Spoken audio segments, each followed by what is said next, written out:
সরকারি চাকরিজীবীদের জন্য কি তবে আকাশছোঁয়া সুখবর আসতে যাচ্ছে? বেতন বাড়ছে ১০০ থেকে ১৪২%। কিন্তু এই বিশাল অঙ্কের টাকার সংস্থান হবে কিভাবে? অন্তর্বর্তী সরকারের বিদায় লগ্নে দেয়া এই সুপারিশ কি নতুন সরকারের জন্য আশীর্বাদ, নাকি এক বিশাল অর্থনৈতিক চাপ? ১,৬০,০০০ কোটি টাকার এই পাহাড়সম হিসাব নিয়ে এখন দেশ জুড়ে চলছে তুমুল বিতর্ক। কেউ বলছেন এটি ন্যায্য অধিকার, আবার কেউ বলছেন এটি এক ধরনের অ্যাডভান্স ব্ল্যাকমেলিং।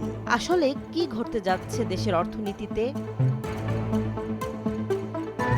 দেশের ত্রয়োদশ জাতীয় সংসদ নির্বাচনের দামামা বাজছে। আগামী ১২ ফেব্রুয়ারি ভোট। ঠিক এই সন্ধিক্ষণে অন্তর্বর্তী সরকার গঠিত বেতন কমিশন তাদের সুপারিশ জমা দিয়েছে, যেখানে সরকারি চাকরিজীবীদের মূল বেতন দ্বিগুণ সহ বড় ধরনের বেতন বৃদ্ধির প্রস্তাব করা হয়েছে। তবে এই বাস্তবায়ন প্রক্রিয়ায় বড় বাধা হয়ে দাঁড়িয়েছে সময়। অন্তর্বর্তী সরকারের মেয়াদ শেষ পর্যন্ত হওয়ায় এই বিশাল কর্মযজ্ঞের দায়ভার এখন বর্তাবে আগামীতে আসা নতুন নির্বাচিত সরকারের ওপর।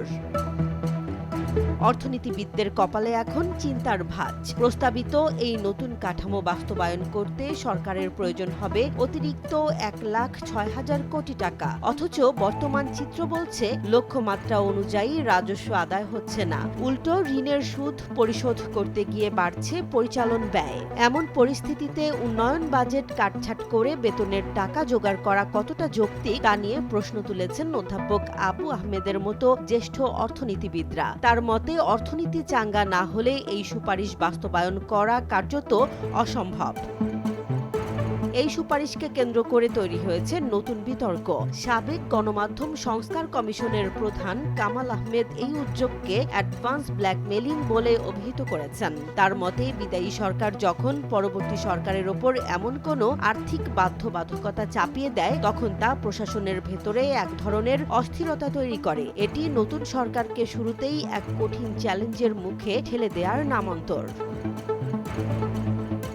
তবে মুদ্রার উল্টো পিঠও আছে। অর্থ মন্ত্রণালয়ের সূত্রে জানা গেছে এই বিপুল পরিমাণ অর্থের পুরোটা কিন্তু সরকারের লোকসান নয়। হিসেব বলছে অতিরিক্ত বেতনের প্রায় ২০ থেকে ২৫% টাকা আয়কর হিসেবে সরকারি কোষাগারে ফেরত আসবে। ফলে নিট খরচের পরিমাণ কিছুটা কমে আসবে। এছাড়া অতীতেও দেখা গেছে পে কমিশনের সুপারিশ একবারে বাস্তবায়ন না করে ধাপে ধাপে করা হয়েছে। নতুন সরকারও হয়তো জনপ্রিয়তা আর বাস্তবতা এই দুইয়ের ভারসাম্য রক্ষায় ধাপে ধাপে বাস্তবায়নের পথে হাঁটতে পারে।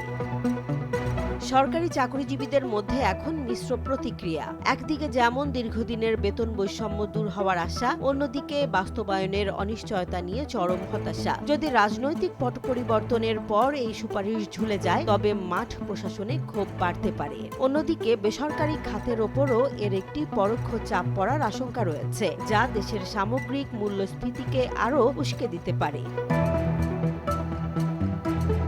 সব মিলিয়ে নতুন বেতন কাঠামো এখন কেবল একটি অর্থনৈতিক সিদ্ধান্ত নয়, বরং এটি হয়ে দাঁড়িয়েছে এক জটিল রাজনৈতিক ইস্যু। ১,৬০,০০০ কোটি টাকার এই চ্যালেঞ্জ নতুন সরকার কিভাবে মোকাবিলা করবে, নাকি এই সুপারিশ কেবল নথিপত্রেই বন্দী থাকবে, তার উত্তর পাওয়া যাবে নির্বাচনের পর।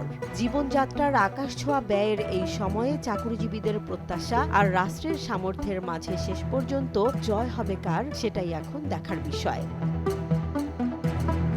জেসমিন জাহান, নিউজ ডেস্ক, জনবাণী।